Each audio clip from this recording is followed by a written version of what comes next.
Welcome to the Desert Sanctuary with Carl and Laura Forehand. Often when we have doubts about religion, or we want to be contemplative, or simply ask questions, it can feel like we are wandering out into the desert. We would like to welcome you to our sanctuary, the Desert Sanctuary. We've tried to pick guests that resonate with our fellow friends and seekers here in the desert. Our hope is that you will find life for your body, soul, and spirit. And now, here is our show.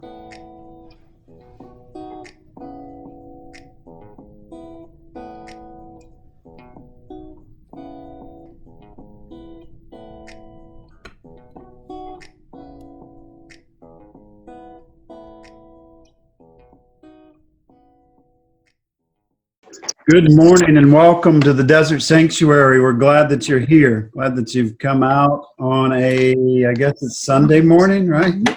Losing track of time. But we are pleased to have Vanessa Brooks with us today.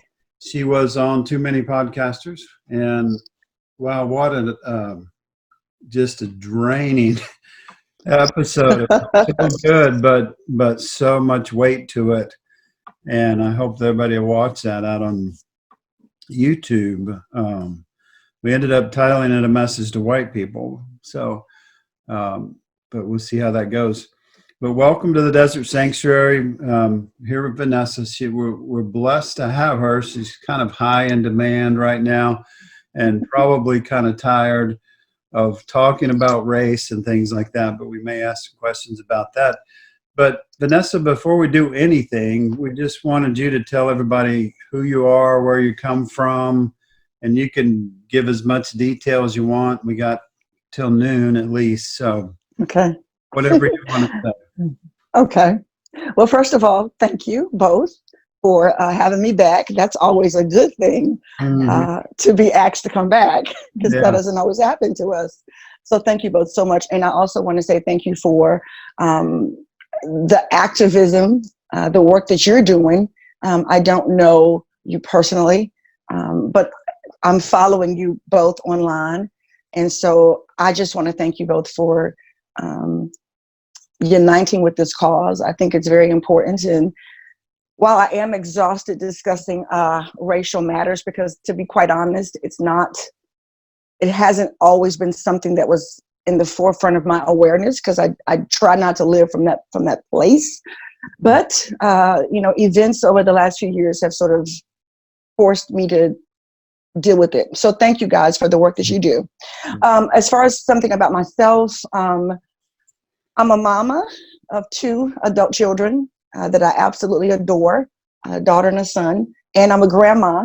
I have a 4-year-old son whom I want to give the entire world to. I have a fantastic husband. Happy Father's Day, Michael, who's watching our broadcast.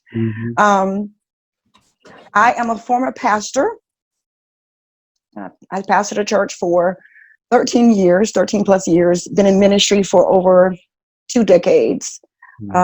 Probably what most churches would now consider a heretic. But I love God with all my heart. I went through Carlton Pearson coined this phrase, I think, and I resonate with it. So I'm going to say it. I went through a crisis of faith a few years ago, and it started me on a path of examining my religious beliefs, not my faith in God, but how I viewed God. And so that's been a very painful process. We'll probably get into some of that maybe. Today, I am an entrepreneur. I've been an entrepreneur for almost 8 years. I work from home as a life coach, consultant, advisor to small businesses. And I just recently launched the Master Key Coaching Academy. So now I train and certify coaches and practitioners who are called to serve in a spiritual capacity. I just recently received my master's degree in pastoral counseling and professional life coaching. So I'm very excited about that. So I'm in the process of pursuing licensure so that I can work as a licensed therapist. I am a humanitarian and I'm a lover of people. So that's my cute little background, you know. Yeah. Talk about this crisis of faith a little bit. That's not the primary thing I want to talk about, but Right. How did that manifest itself for you? It manifested because of 25 years of watching the church at large struggle to do the very simple commandment, which was to love each other. Salvation happened for me at my house. So there was no going down to the altar and shaking the preacher's hand. There was a real live experience that happened in my home. I was going through a very dark time. I'm very transparent, y'all, so I'm sorry. That's just who I am. But I was in a very dark space. My son was, I think, about 3 months old at the time. Very depressed, borderline suicidal, at least suicidal, ideations. And my aunt, I called my aunt crying, desperately crying for help. And she told me to read a scripture. In fact, it was Psalm 139. I read that scripture, and for the first time in my life, without somebody else telling me, I felt the love of God and the presence of God. The way I read that scripture was no matter what I was going through or what I did, that God would be there and that God loved me. I probably should have stayed at home and not joined the church, not joined my church. So when I got involved in the local church, which I've been raised in church, but when I got involved, I realized that how the church viewed God and how I viewed God at home was not congruent, didn't seem to match. Yeah. I wanted to love people because I experienced redemption from God. I was brought back from this place of darkness and addiction, and I wanted to give that love to people. But it seemed in the church that it was not pure. It seemed that there was always there was a price attached to love. And it seemed to me that love was not unconditional, that there was always some type of condition. So it was a 2-decade process of me deconstructing without me knowing it until about 3 years ago. And when we transferred our church to a different city, I kind of negotiated with God. And I said, hey, God, listen, I'm tired. I'm exhausted from pastoring. Right. I probably was a little bit of a dysfunctional pastor because I wasn't educated in the art of pastoring, which is why I went back to school to learn pastoral counseling. Now my mandate, I think, is to help future pastors or existing pastors to understand. I think we need more than a calling to pastor. But anyway, I mentally wore myself out. I spiritually wore myself out. I was exhausted. So I said to God, when we move to this church, if this doesn't work, if I see the same patterns that I've been seeing, can I please be released from this? Because there's something obviously that I'm not understanding. And I believe what I believe to be the voice of God said yes. And so when we moved to this new location, it was the same stuff. The church would grow and be great. Wonderful things would happen. The power of God would be there, which I don't deny that at all. But people, the tendencies within people is what would not change. The same tendencies that I've been seeing the entire time of being in church, I saw those same tendencies manifest in people. And it was at that point that I knew that we were going to need more than just a sermon in our churches. I knew that pastors, if they were going to really make a difference in the earth, that pastors were going to have to understand humanity at a deep mental, spiritual, and soul level. And that required me to go and get some new information. Kind of like Paul the Apostle in the Bible, who said, I went away to Arabia for the space of 3 years, and I didn't consult with any man. I consulted with God. So I kind of did that. I had to go and consult with some other resources to try to understand human development and human cognition and what makes people act and think and behave the way they do, because that was going to be the only way I could help them. Now, in the process of that, when you go to school, you have to be willing to study other religions, right? And I wasn't prepared for that. Studying other religions is where it would cause my crisis of faith. And I know it's been a long story to get to this point. Good. But because I began to study other religions, I also could not deny the results that other cultures and religions were getting that I was not seeing in the Christian faith. Things such as just a mental wholeness. I didn't see that in the Christian faith, not in the churches that I was connected to. This sort of inner peace, the one that the scripture says passes all understanding. I saw that in these other faiths. Meditation was helping these people. You know, coming to grips with their shadow, doing shadow work, that kind of stuff was helping these people. Them having an understanding that God was not way out in the stratosphere somewhere, that they were trying to find him. They understood that they were connected to the source. They were connected to God, that God was indwelling them, and they didn't really have to do anything to invoke the presence of God. So these religious cultures that I was studying, they had a completely different understanding. They didn't feel there was a darkness or a dark place. They didn't believe that God had prepared a place for hell. They didn't believe that God was ever angry or wrathful with us. They just believed that we all came into earth as soul beings to experience life. Things that I had never heard before in my practice of religion.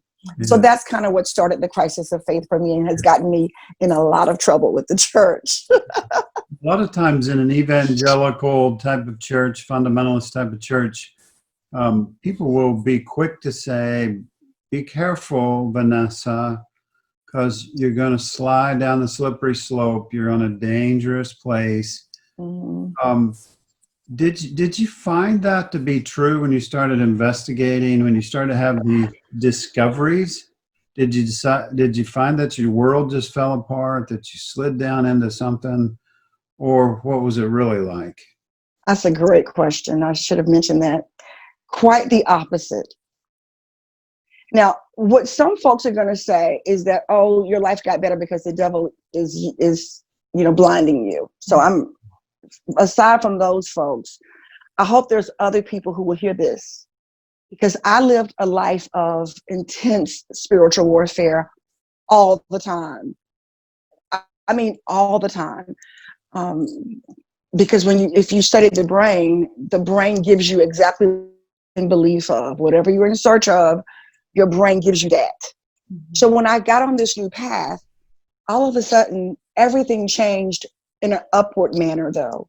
The satanic or demonic warfare that I was always involved in magically disappeared. I haven't seen a demon entity in 2.5 years. My finances improved dramatically. It was like there was some type of curse on my money. And I know it's because of my religious beliefs around money. All my life, I was raised to believe, and I believed as an adult, that money was evil, and loving it was evil. And so because that's what I felt, money just didn't even come my way. So my business improved, but more importantly, my husband and I have always had a great relationship, but that's even stronger. But this is what really allowed me to know that I was on the right path. My children. My kids stopped attending church. They're grown now, but they had stopped attending church several years before I closed our church. And it hurt me to the core.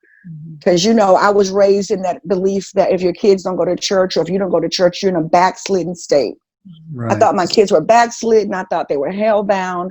And that kept me in such a state of heaviness and burdensome and warfare all the time. Well, when I got on this new path and started discovering new things, my daughter, who still lives with me, my son lives in Massachusetts now, but he loves my change.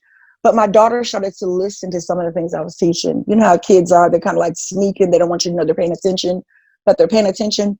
And she went with me to a law of attraction workshop that I taught last year. She went. Mind you, my daughter hadn't been with me to speak anywhere in years. But I facilitated a law of attraction workshop last year, and my daughter went. She listened to the information. She set her intentions. And within 30 days, everything that she wrote down as her intention manifested. Mm-hmm. From that day on, she was like, wow, Mom, this is so different than what, I'm used to hearing you talk about or teach. So she and I've gotten so much closer. Her life is changing. There's a peace that's on her because she went through a lot. She went through such an ordeal that I can't get into because that's her responsibility to talk about that if she ever wants to. But to watch my own daughter come back from hell through this new life that I found in God, nobody will ever convince me that I'm on a wrong path. Because if you can't, to me, your home is first. And I was saving souls all over this country, but I could not manage to speak in a way that my own children could understand and relate and connect to God. Yeah. And now that my children, I've had to apologize to them, and I did. I apologized to my children for the fear that I imprinted in their souls because of the doctrine that I had held on to. I had to apologize and quote unquote repent to them. So if for no other reason, just to know that I've left this new legacy within my children, it's worth everything else that I'm going through from the church. Yeah.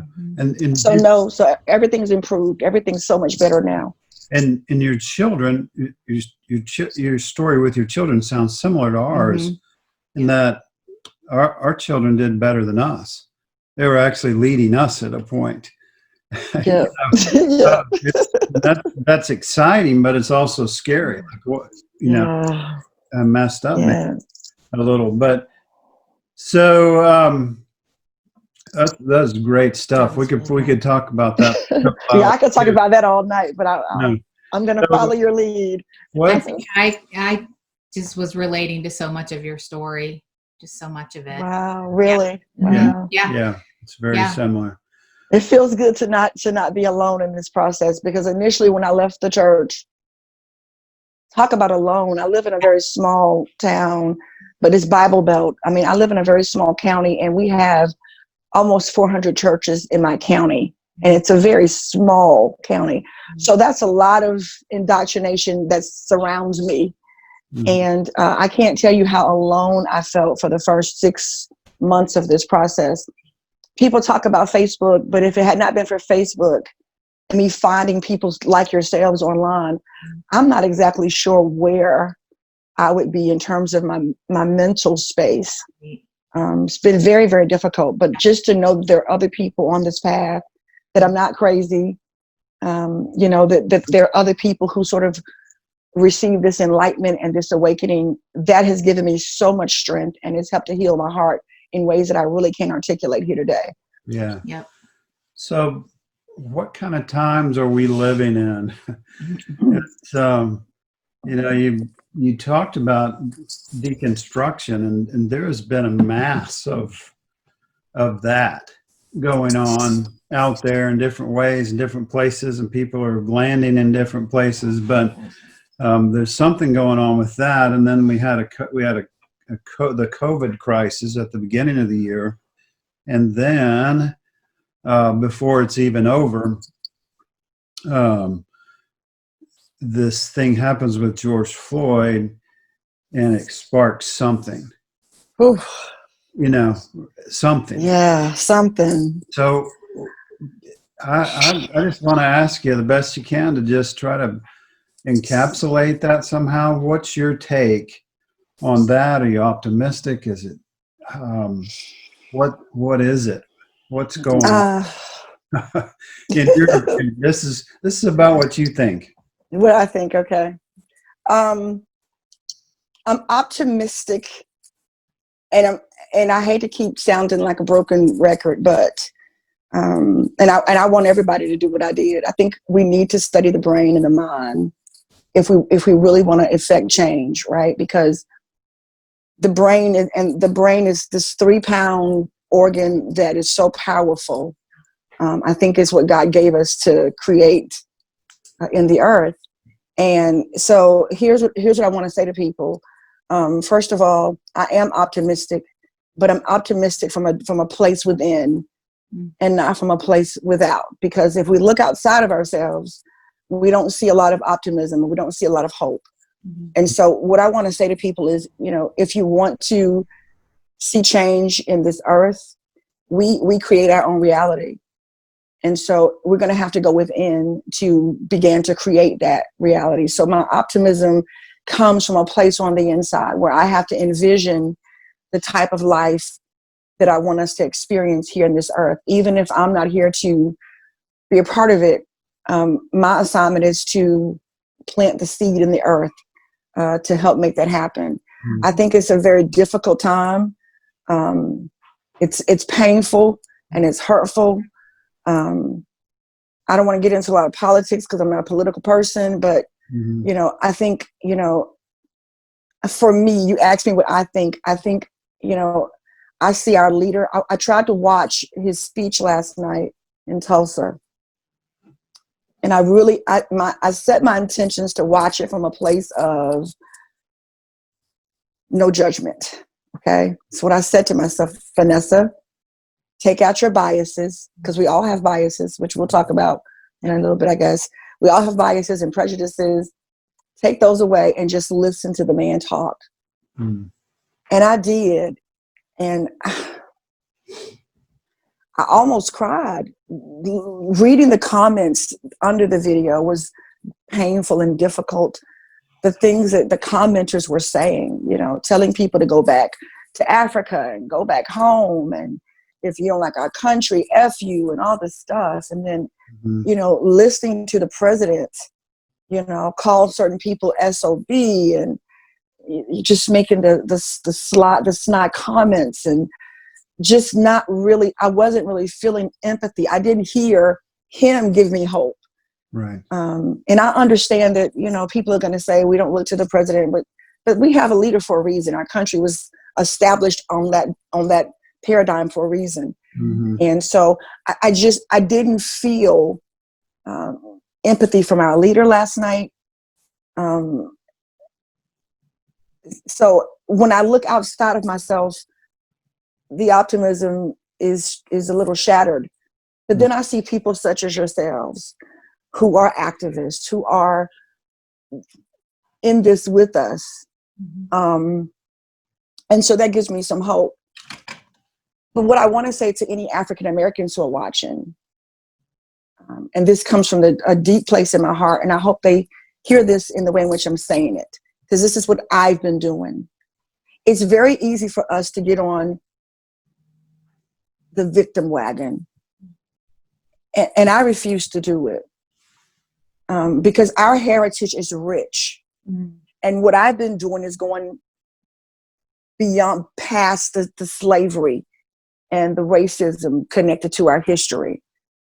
And I think if we want to get past this as a people, as a nation, we need to start also talking about our heritage and our history that goes beyond the veil of racism and slavery, because that is not where we started.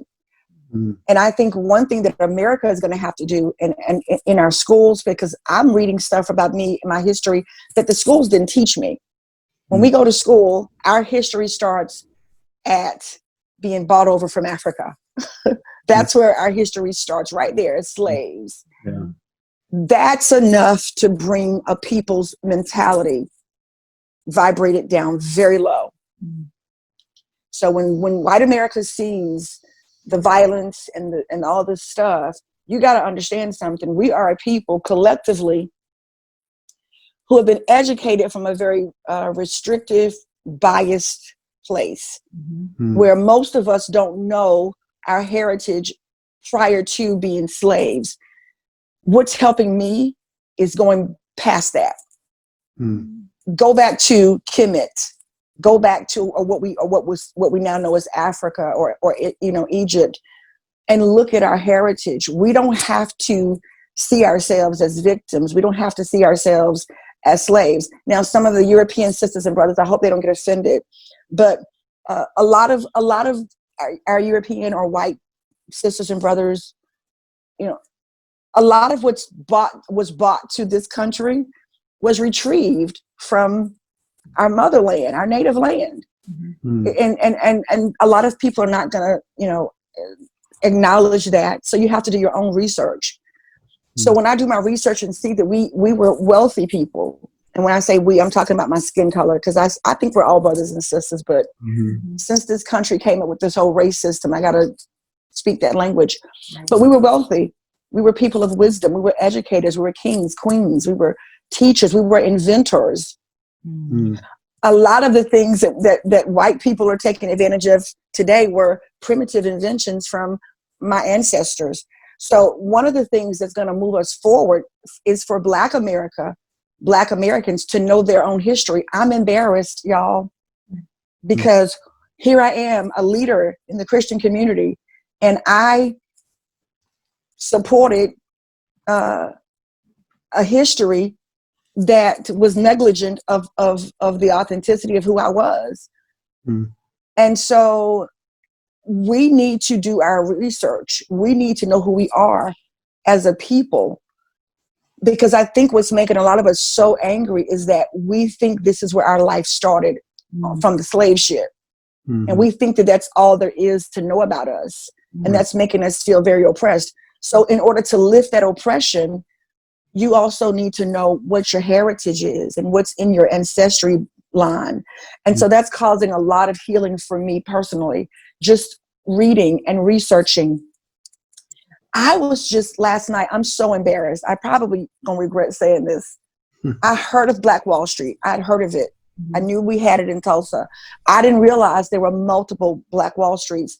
Well, Durham, North Carolina, was the originator of the Black Wall Street, and that's 25 minutes from my house, literally. Mm-hmm. Why didn't I know that? Yeah. Right. Why didn't I know that? Yeah. I was a part of a church in Durham before I became a pastor. They never talked about that. It was so we don't even know a lot of times the power that we have within us, and so we don't have anything to build upon other than racism and oppression.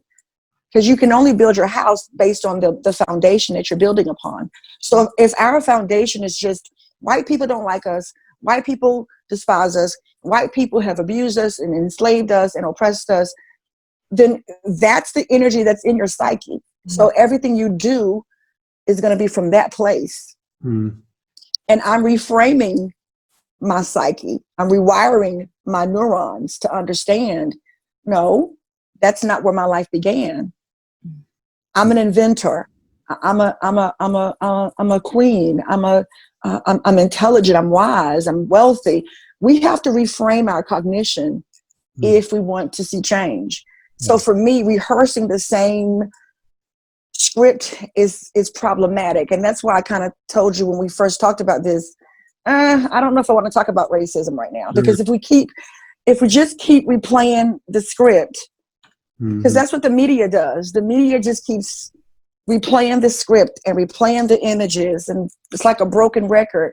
And they're not offering many solutions. They just want you to focus on the knee and the neck, and they're not really, really offering us solutions. So my job is to offer us solutions about how to move us forward. That's one of the reasons I opened the academy, was because I want to leave that legacy. I want people to say that Vanessa tried to empower not just Black people, but she tried to empower the human race so that we don't have to just keep living at that low vibrational space, if that makes sense. Yeah. Now, I've heard Black people say, they say something along the lines of, it's not really my job to educate you, something along those lines. But because I would be one that was probably for 45 years that I would say I'm not racist, that the typical verbiage, I have Black friends, but I would say for 45 years, I was consider myself not racist, but for the past maybe 4 to 5 years, I've been learning. And in the past 45 days, 45 years to 45 days, Wow. it's just been like a flood of new knowledge, new information. And so while maybe all of us have a couple of sides to it, you know, we've got to feel the pain, we've got to deal with the pain, we've got to also, though, educate ourselves, as you're saying, re-engineer, reprogram ourselves. And so there's a lot of that. And I just wanted to talk about one thing, and I took that to heart when you said that earlier this week. But just one thing, because you are a Black female, and I don't get that much of an opportunity in where I live to talk to someone. But I learned an interesting term called code switching. Are you familiar with that term? I'm not, but if you tell me, I may know it by another name. The way, what was her name? She's a popular author, but she talked about it in this way. She said, I have friends that say they speak 3 languages because when they go to work, they have to speak one language. When they're with their friends, they speak another language. When they're home with their parents, they can't speak too white, you know, and you have to change the way she described it. I think it was Austin Channing Brown. Yeah. When she was doing an interview with someone recently. Oh, I think it was when Oprah had the panel of Black celebrities, and not just celebrities, like pastors and authors, directors, etc. Just about a week or so ago. Maybe the way, where do we go from here? That was that's what it was. And maybe the question better is, what specific challenges do you have as a Black woman that might be good for us to understand? Take that wherever you want. Okay. And I kind of get what you were, you know, heading at. I'm always worried about what I say because it just sometimes people don't understand what you're saying, what I'm trying to say. I said this to another wonderful gentleman who interviewed me a couple weeks ago. I wish, no, I don't wish. I honestly don't have a long history of feeling racism from white people. And people try to make me feel guilty about that. The only time I really felt that is when I used to work as social work, and my supervisor was a white woman from the hills of West Virginia. I don't think she saw too many Black people in her neck of the woods. I'm a very demonstrative person. I do all this with my hands and all this kind of stuff, and especially back then, I wasn't nearly as, you know, together as I am now. And I remember her having a conversation with me about something, and she was very offended and afraid of me because I was doing all this stuff with my hands. She literally reported me to our director, and I was called into the executive office, and I was sitting around this huge table with all these white people, and she literally told our director that she was afraid I was going to jump across the desk and hurt her. I've never hurt anybody a day in my life. I don't do those kind of things. And I remember just being so crushed and so broken. But I think and I was the only Black person. Well, I was one of 2 Black people in the department. So I think she was what I call, it was microaggressive racism, which I talked about with someone else. And I'll talk about that in just a second. But other than that, I mean, I'm going to get in trouble. For me, I can only talk about Vanessa. So you can invite somebody else on and share their experience. I've had more trouble as a Black female with other Black females and other Black men than with white people. Now that's me. Right. I'm not saying that's anybody else. That's Vanessa. Yeah. it's been my experience that, I don't know, for whatever reason, I've had some pretty solid relationships with white people. I had a 2-hour conversation with a white girl last night. We had a great talk. For me personally, I tend to intimidate and infuriate people within my own race more so than people outside of my race. Maybe, I don't know if I intimidate white people to the point that they're not comfortable telling me that I intimidate them. Maybe that's what it is.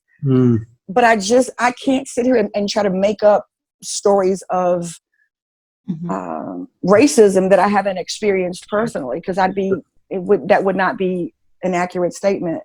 Now, have I not been the victim of some type of microaggressions? Probably, because a lot of white people don't realize that they're being racist. It's unintentional. It's really not their intention to be that way, but because they don't understand, their white privilege, a lot of times they do things and don't realize they're doing things, such as my supervisor. I don't think she was racist, but I think because she did not have relationships with Black women or Black people and didn't understand that we tend to be a little bit demonstrative, because that's kind of part of our hair, our ethnicity. She exhibited some microaggressive racial tendencies towards me. So I may have had some of those kind of things to happen, but for me as a Black female, most of my problem has been trying not to intimidate other Black women or other Black men within the framework of the church, because that's where the bulk of my life was spent. Yeah. So that's my answer on that part. Yeah. Let's talk about how your religion, your practices have changed. We had, I said, maybe we should do this first. As a coach, and we kind of may have kind of already touched on it. What are some keys to life? What would you recommend, just as a coach for all of us? How could we do this thing better? That could be religion or just in life. In general. What do you say to us in general? Well, I wrote down these 3 bullet points because I just got your outline like a minute before we came on. So I was like, oh Lord, I don't have no time to prepare. But the first thing I wrote down, and I'll just kind of talk from the bullets I wrote here. And this is what I talk to my clients about and my students. Know yourself. That's that old aphorism, know thyself, right? Because I think most of us are, whether religion or not, we're pulled into this world of dualism where we feel it's us and them.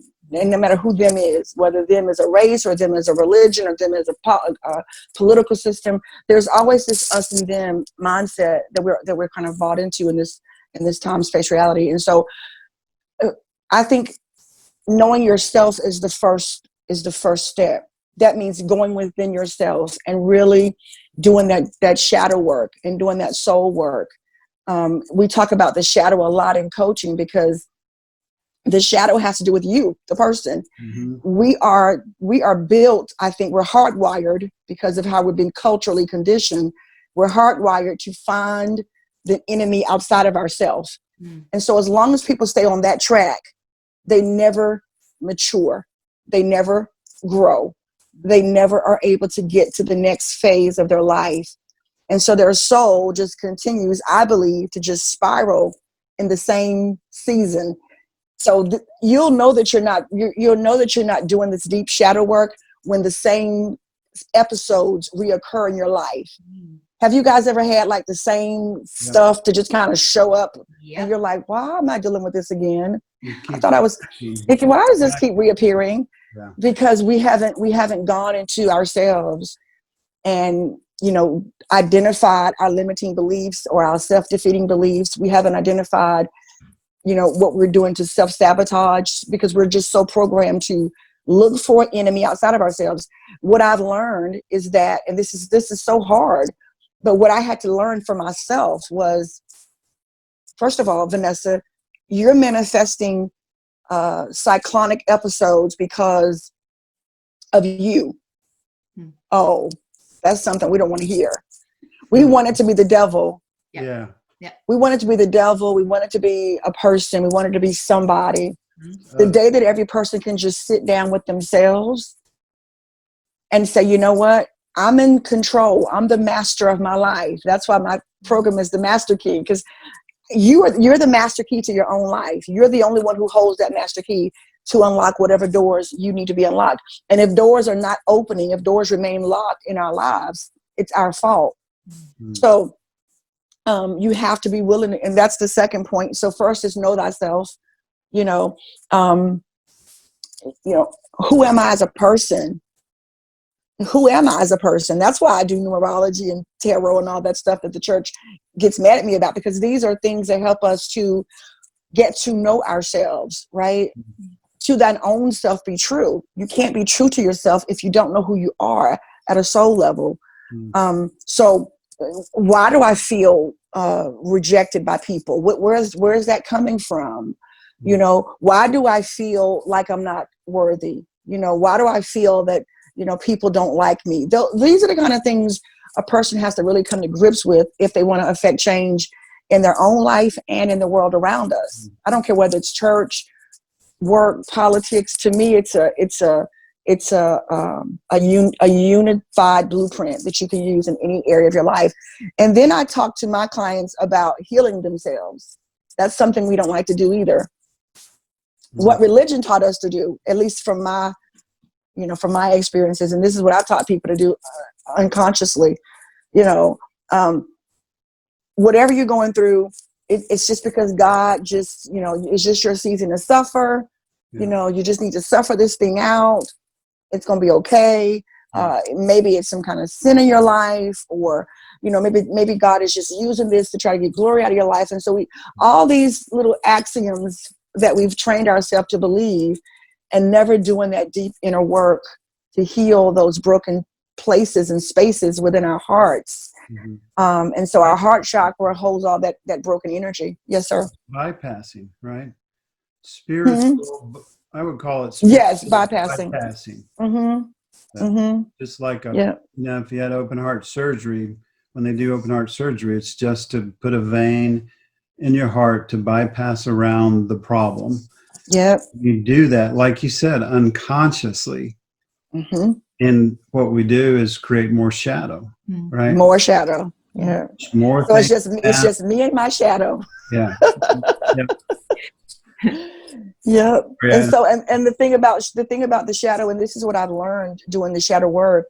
And when you think about your literal shadow, so when your shadow appears in the natural sense, you ever been walking and like the sun is setting and you're walking and you see your shadow kind of tagging along?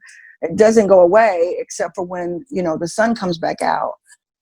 So that shadow it's a part of us, and it's just going to sound really strange, but for me, healing means embracing the shadow, like not trying to live separate and apart from it, acknowledging that it's there and embracing it and being mindful of its presence so that it doesn't rule you. That's right. And, again, I used to look at everything as this dualistic nature, because that's how we were all taught. So this is how, and this again, this goes back to the whole racism piece too, because somewhere in history, we got this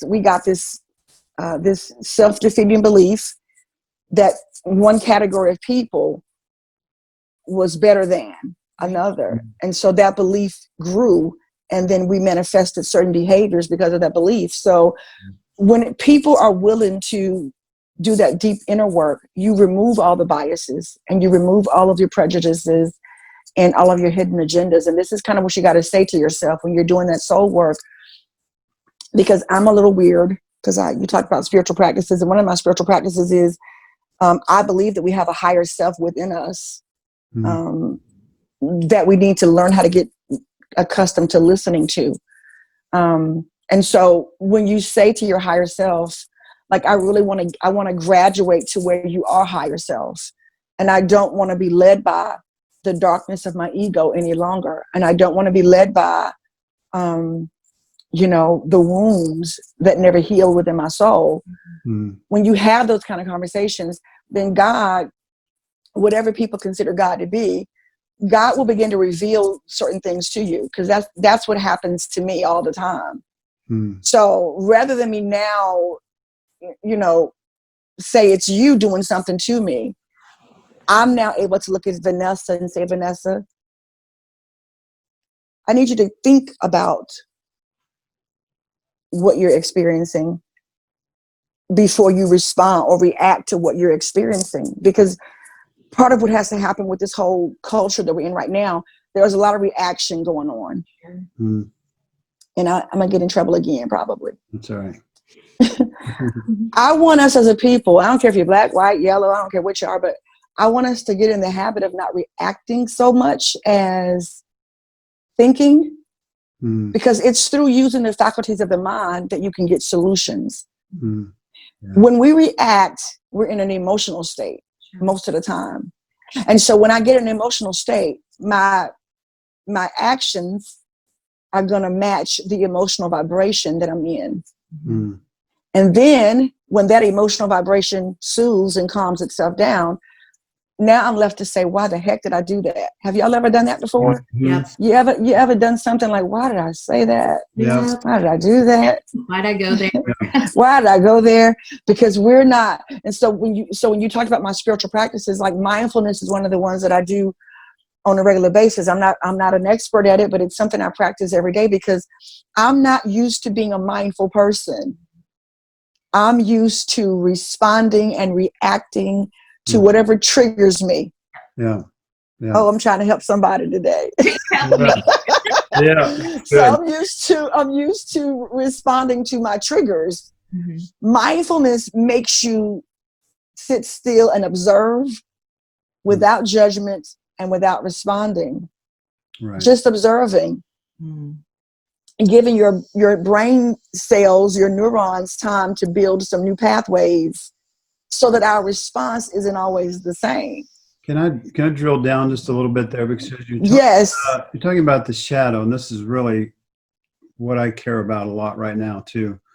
The shadow then is that stuff that we repress, stuff we push down, the stuff we had to survive. Something happened, we had to survive, but we can't deal with that right now. We put it down. But it does break out and misbehave at times. And it usually, like you say, comes out in reacting to people. But you also said, I need to make friends with it. There's a book called that, I think. Making Friends with Your Shadow. Robert Augustus Masters has a book called Bringing Your Shadow Out of the Dark. And you say make friends with it. My friend Dr. Paul says treat it with compassion. Have compassion for it, because in reality it's probably more like maybe your inner child. Is that maybe phrase I'll use or not? And it's your inner critic, your inner child. That unless we and he likes to say, a part of me is feeling this way, or a part of me is doing this. It's not something that can be extricated, surgically removed, or cast out like a demon. It is very, very definitely, it's a part of us that needs to be nurtured, right, and healed. And then, like you say, be aware, then heal it, and then we can begin to move forward, where maybe it's just that we don't react so much as we respond. Respond, right? So that stuff interests me a lot, but I want to keep going. You were kind of on a roll there. Done on another question. So the third key, and then we can go to the next one. So it's know thyself, heal thyself, and then the third key is become thyself. And that's not only what I teach my clients, that's what I do for myself. I'm becoming, as Michelle Obama said. And for me, becoming thyself means you know, when we're born, and this is something I think we all have in common, no matter what our racial divides are or our economic divides are, there's this, you know, we're all in pursuit of this American dream. You know, we just graduate school, maybe go to college, get education, you know, get a house, 2.5 kids and a cat and a dog, white picket fence, and they lived happily ever after. And I think we have a lot of people that are just trying to pursue that and have no idea, you know, who they really are and what they really want to do in life. This is something I saw in the church heavily. I think because a lot of people don't really know what to do with their gifts and they don't know how to really articulate their gift, one of the things that I think the church became, especially in Black culture, I'm not sure if this is how it is in white culture, but in Black culture, the church became, and this is not to slam the church, don't y'all send me no emails, but one thing that I think the church became was this place where people could bring their gifts and maybe for the first time in their life feel accepted and feel needed and feel used. And we ended up with so many ministers in our churches. We ended up with so many prophets, so many pastors. I'm one of them. Could it be that some of those people were not prophets, perhaps? Maybe they were seers, or maybe they were clairvoyants. Maybe they were tarot card readers. Maybe some of those people who were preachers, maybe they were motivational speakers instead. Maybe they were supposed to be life coaches. Maybe they were supposed to be, you know, nurses. But if in your collective community, the only blueprint you have is that you are a sinner and that your gifts are defiled unless you offer them to Christ, then you're going to leave people in a state of chaos and running to the church so that they can feel some kind of connection to their gift. Because if I heard it once, I heard it 1,000 times. Okay, this is what they would say in the church. If you're the gift of prophecy, if you don't give that to God, if you don't give that to Jesus, then the devil is using your gift. Well, I mean, think about that. Think about that to a brain. Who wants to feel like they're being used by some evil demon, devil? Nobody wants to feel like they're used by the devil. So then what are you going to do? You're going to take a huge part of your gift and it's going to get suppressed. And you're going to try to fit into the church's paradigm of what they think your gift is supposed to look like. Now, I'm going to say this publicly. On this path of deconstruction, I've had to look at myself and say, Vanessa, did God really call you to be a pastor? Or was that seed planted by a person who saw that you were extremely gifted and didn't know where else to put your gift? Oh boy. Oh boy. Because could this be why we have thousands, tens of thousands of people in ministry who are not supposed to be there?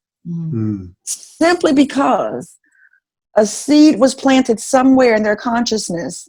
And that person, I knew I was gifted. Don't get me wrong. Sure. I mean, I knew I was a leader. I mean, Ray Charles can see that I got a mouth here. So I knew that I was supposed to be somehow engaging with humanity. I knew I loved people. I knew I loved teaching. I knew I loved speaking, right? But was I supposed to pastor people in a church? Right. So we have to ask ourselves these questions. Doing this shadow work also means, am I even in the right vein? You know, am I even in the right career?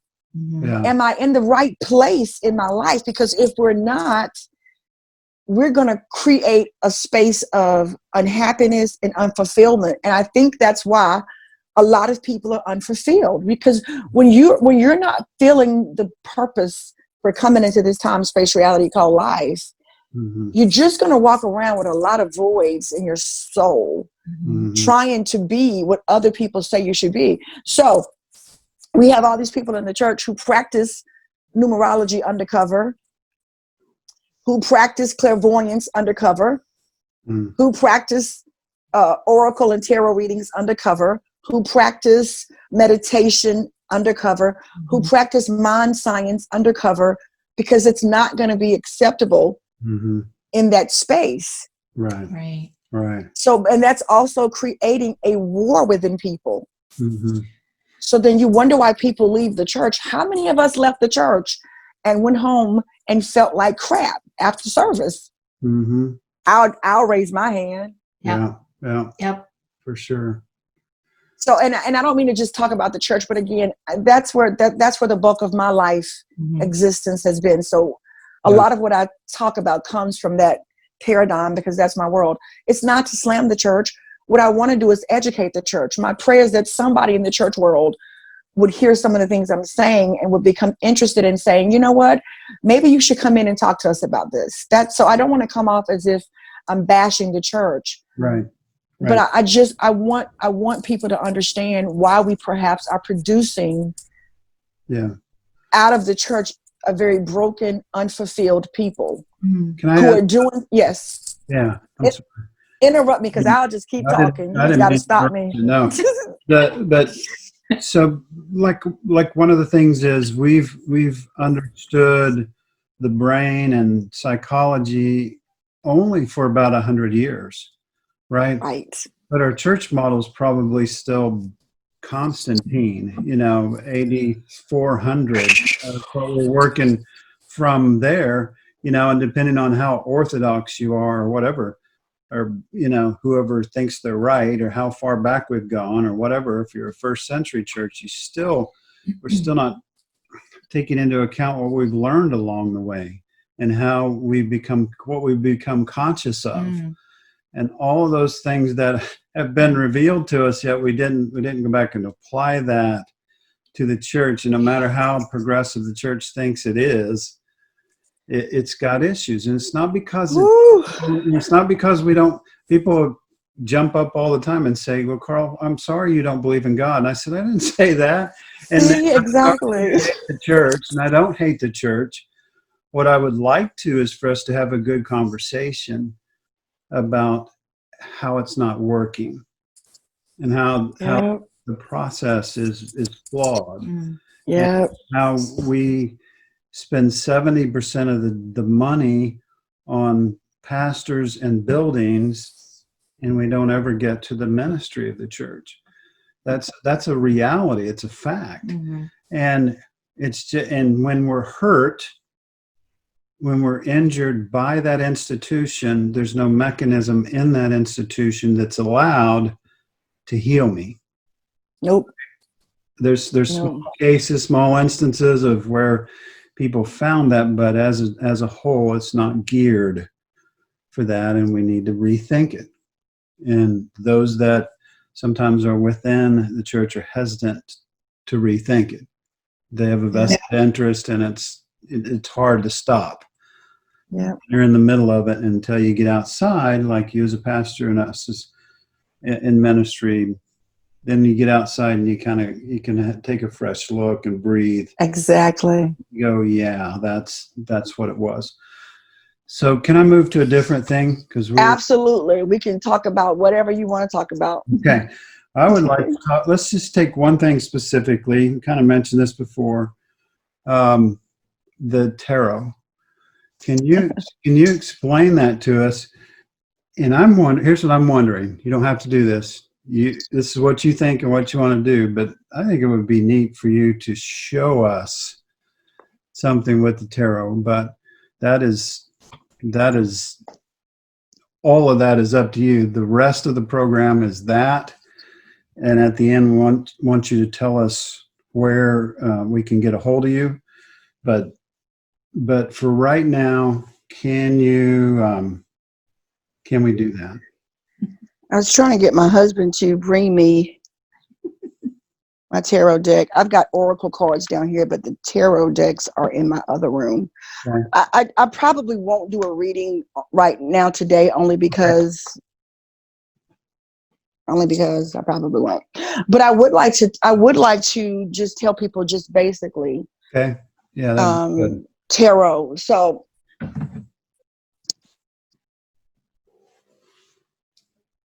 I think he's trying to. So first thing that I want people to do is to just try to release themselves from the religious interpretation of what they think tarot is. You bought 30 decks. This is the one. This is good. Thank you. And that one. This is good right here. Thank you. So, because again, we have to, in order to grow, we've got to release ourselves from these mental paradigms that keep us stuck in fear. Okay. Religion is very fear-based. It's a very fear-based construct. Mm-hmm. So that's the first thing, is like don't be afraid of stuff, because as long as you're fearing some dark entity swooping you up and taking you into somewhere, you're gonna be afraid to research. So when I researched tarot, nobody really knows the origin of tarot. However, there is belief. There is some belief that tarot originated in Egypt. But when tarot was originally, the concept was originated, it was about human development. All right.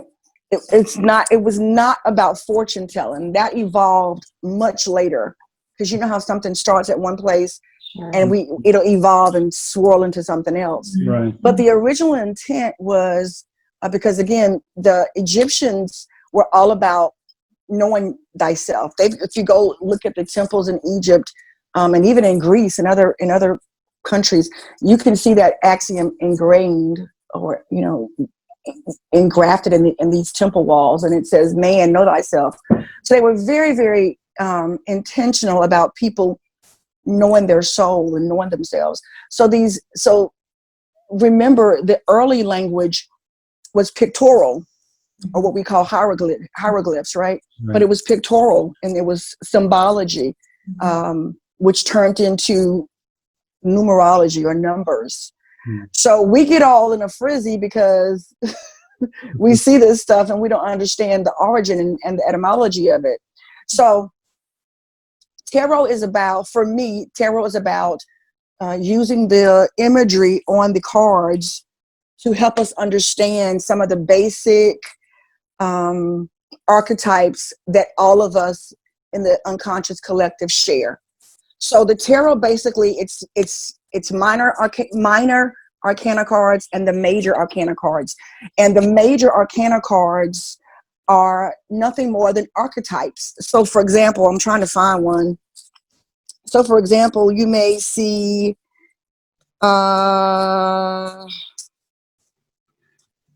It'll be on the bottom. It's on. Of course, all the ones I see right now are the minor cards.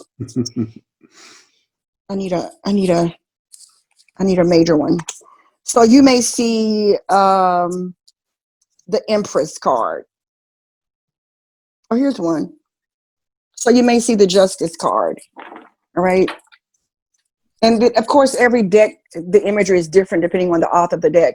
But what I'm paying attention to, not just the imagery, but I'm also paying attention to the actual arcana that I pull, because that tells me something about the person that I'm doing the reading for, because I understand that is a type of archetype that's living inside of that person.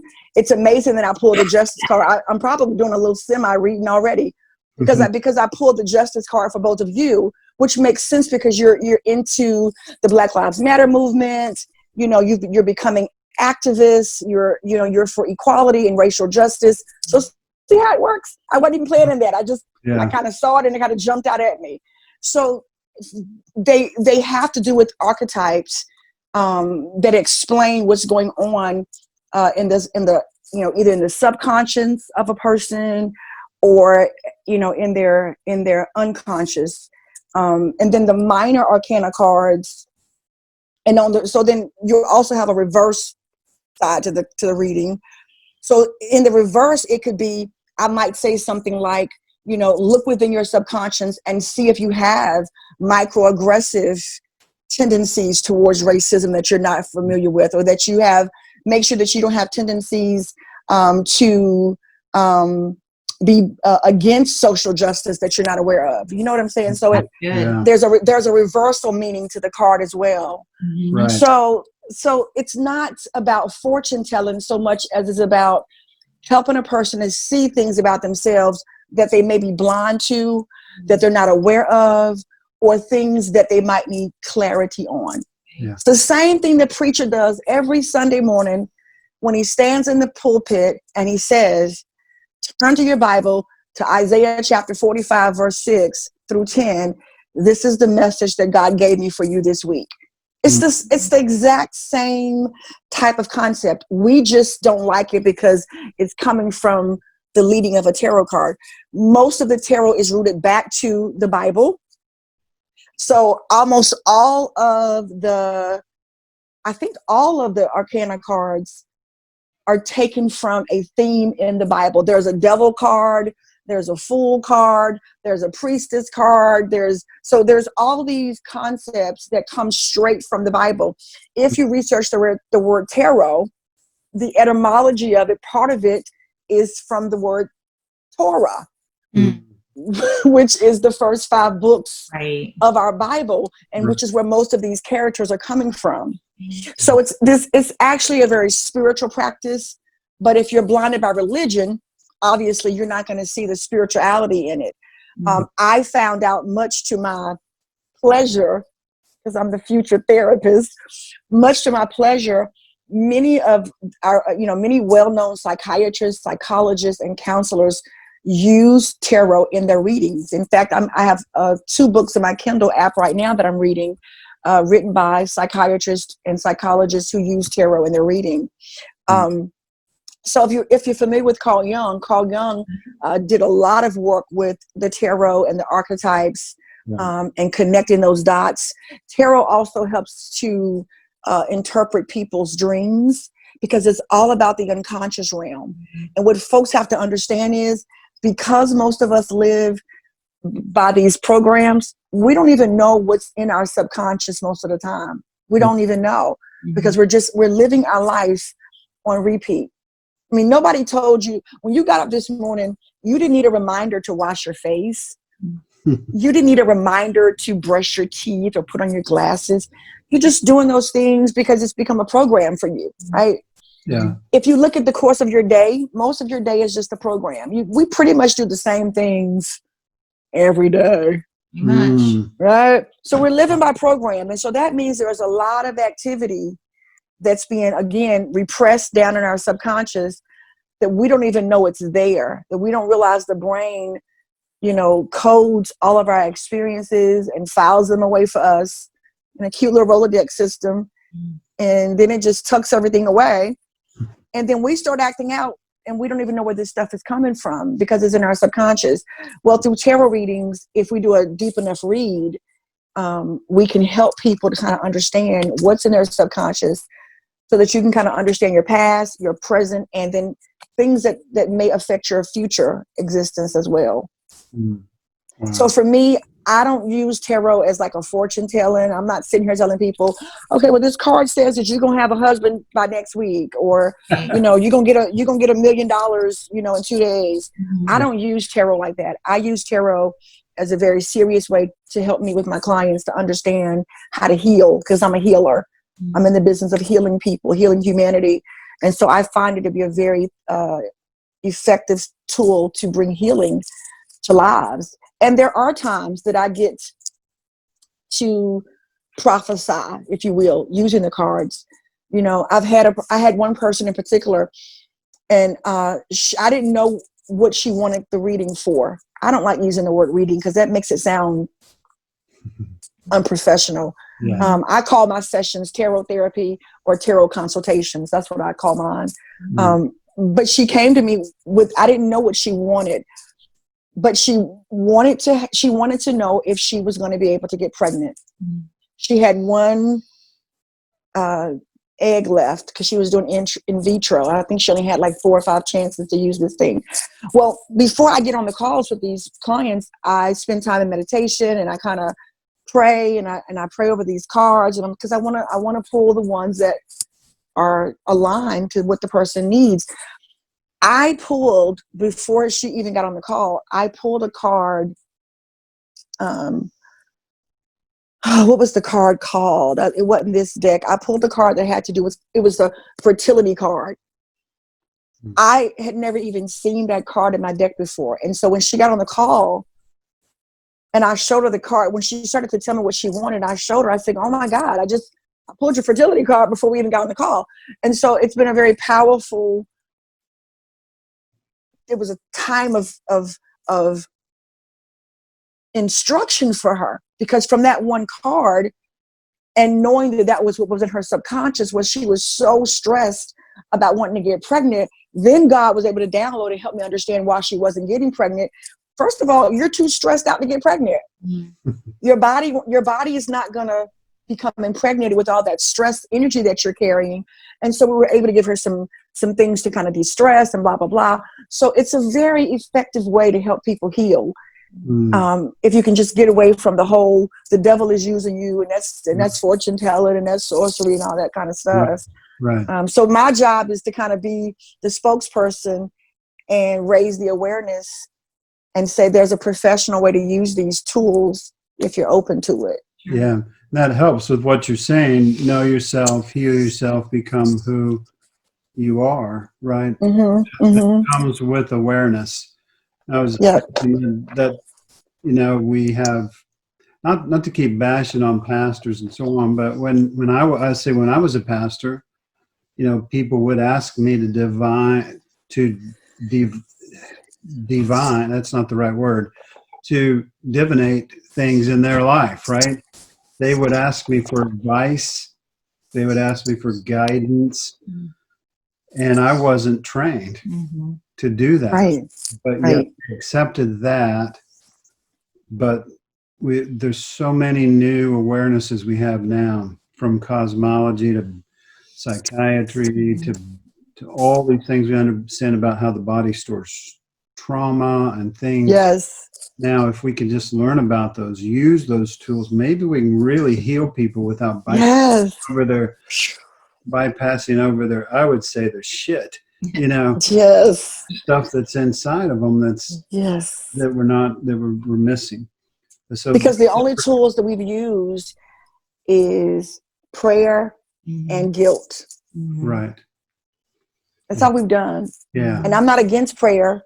Right. But I pray differently, because I think prayer is a powerful energy. But prayer from a place of guilt and condemnation will keep a person trapped in that same predicament. Yeah. And so I want the church to expand and grow and understand and accept. We are in a new age. This is the age of Aquarius, where research is not our enemy. Science is not our enemy. Right. Science is, I believe God is using science in ways that even when I was a child, I would have never dreamed about, and so it saddens me that people are sitting in church, or not even church, just sitting anywhere, sitting on the side of the road. When I drive down in my city and see people just sitting on the side of the road, helpless and hopeless in despair, because they don't know who they are.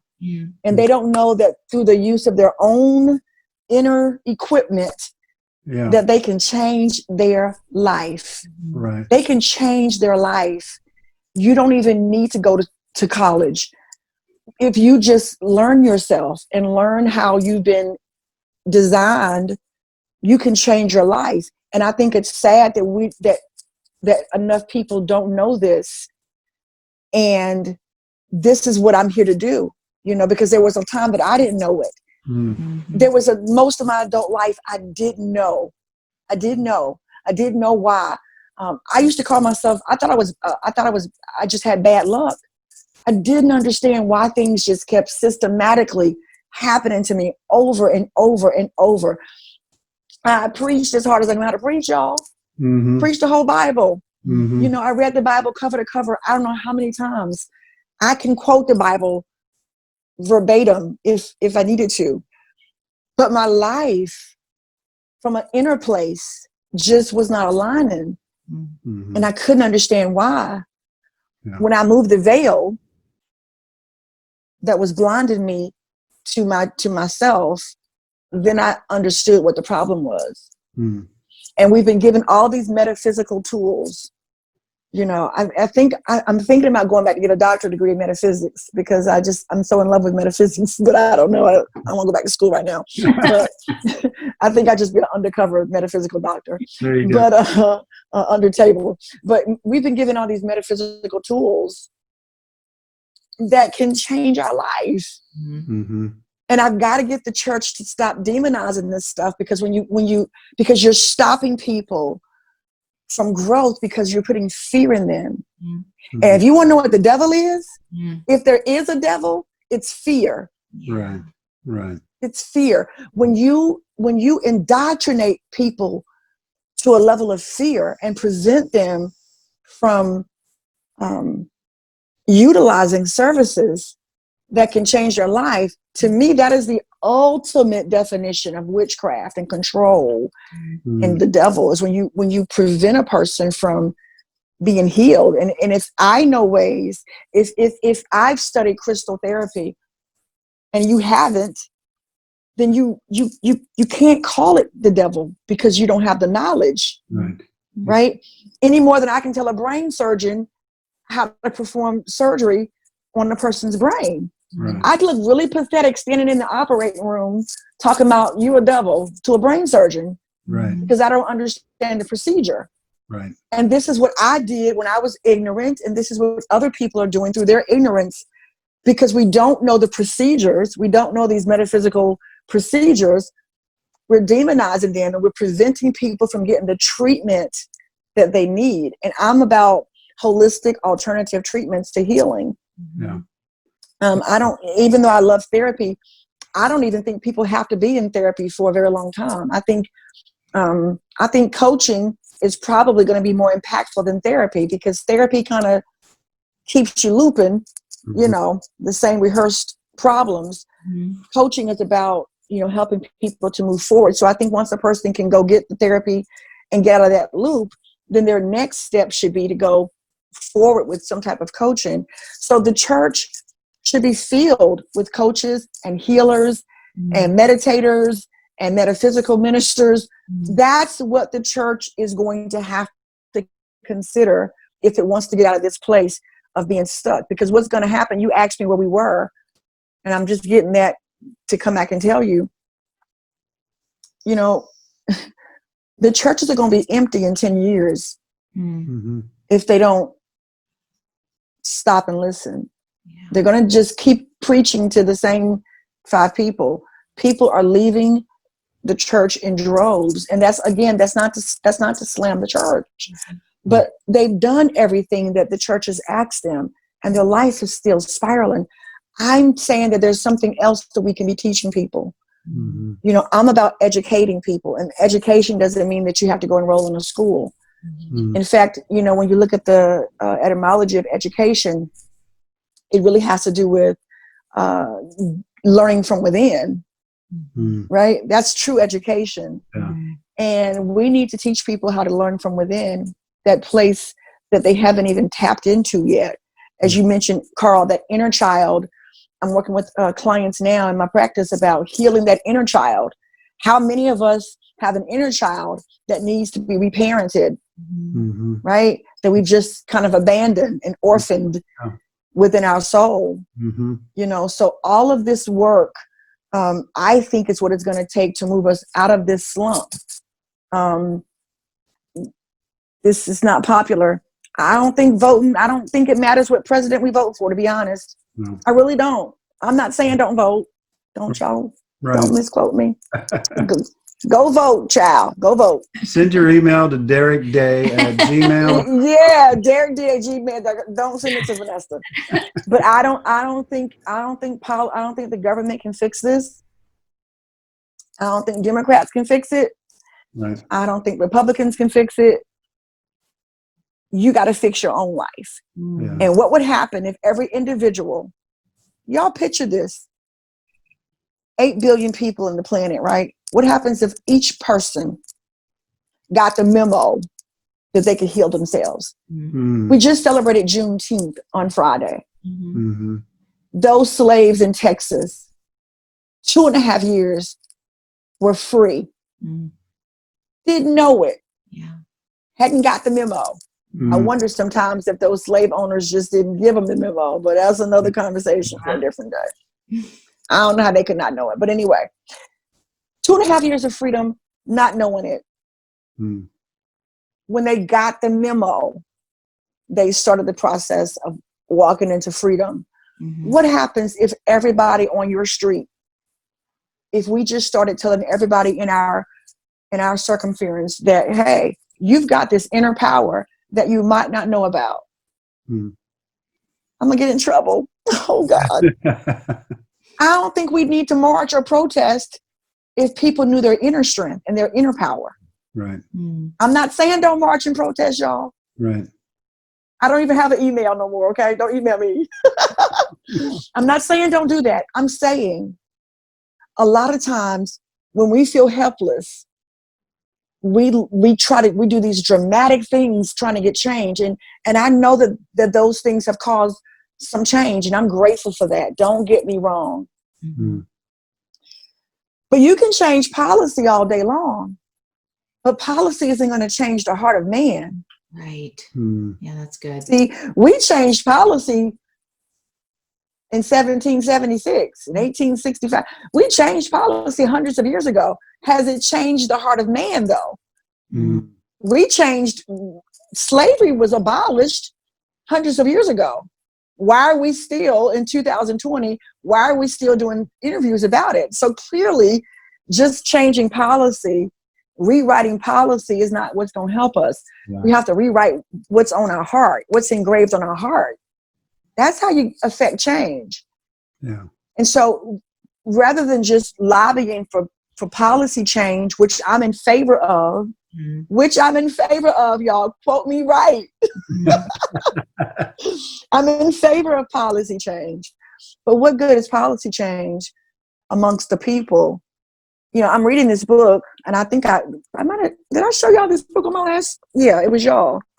Probably. Cultural diversity.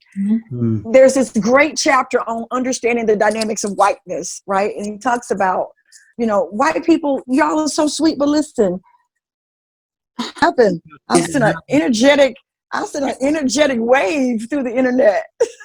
Yeah. Hey, Vanessa, this has been really, really good. Yeah. It's like 10 sessions that could come out of this someday. We've just enjoyed having you on. You're the best. Can you, before Zoom or whatever happened there does that, can you? I was on the road. Yeah. Tell us where to find you. You can find me on most social media platforms. I'm here on Facebook. My email, if you're gonna be nice, my email address is ladyceo@vanessabrbrooks.com. My website is www.vanessabrbrooks.com, although it needs to be updated, so I don't promote it a whole lot. But I spend most of my days here online. I'm on Instagram at Conscious Codes. I've got a Facebook business page that you can follow, Vanessa R. Brooks. Forgot the rest of it, y'all. I've got a couple of groups on Facebook, so if you're interested in joining my groups where I do a lot of inner healing talk, Divine Goddess Magic, that's a group that you can consider joining as well. Yeah. Okay, great. Vanessa R. Brooks, ladies and gentlemen. Thanks for the one and the only. The one and the only.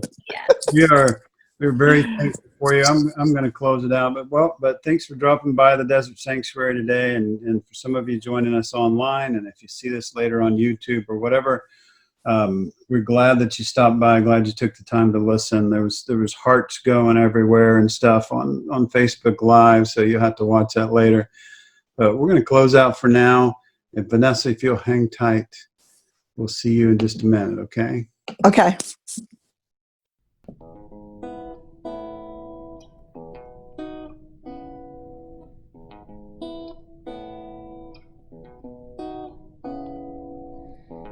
Thank you for joining us today on the Desert Sanctuary. Remember, all that wander in the desert are not lost. We hope that you know You are seen you are heard and you are loved.